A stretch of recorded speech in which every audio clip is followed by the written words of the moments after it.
Now. And first at 11, 1 year later and still no answers. But no sign that a Dayton family is giving up in its quest to find their loved one's killer. They gathered tonight for candlelight vigil in his memory. New at 11, Kelly King shows us how they are still holding on to hope. 365 days have passed, but the family of Carl Williams says their year has been filled with pain and frustration. And while they can't bring their loved one back, his grandmother says they would like to have some closure and see his killer brought to justice. 1 year later, the death of Carl Williams still burns fresh in the minds of his family. He was one in a million. Under candlelight, relatives and friends gathered for a vigil at the spot where the 22-year-old was gunned down. Pictures of Carl now plaster the front door.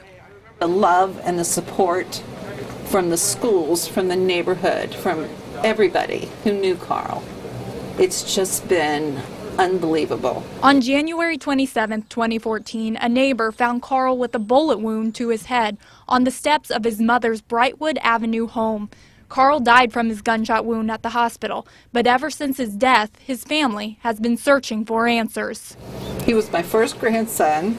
He was fun-loving, and this should not have happened. His grandmother says Carl was a talented musician and a people person. She says he didn't have any enemies, and the reason behind the shooting is baffling. And he could walk into a room with millionaires, feel right at home. He could walk into a room with homeless people, and he felt right at home. With help from witnesses and the police, his family says they won't give up. We're not going to forget. There's somebody out there that did this to him, and we're going to do everything in our power to find them. His grandmother tells me they plan on having a vigil every year on the anniversary of his death. Family and police are asking if you have any information that could bring Carl's killer to justice.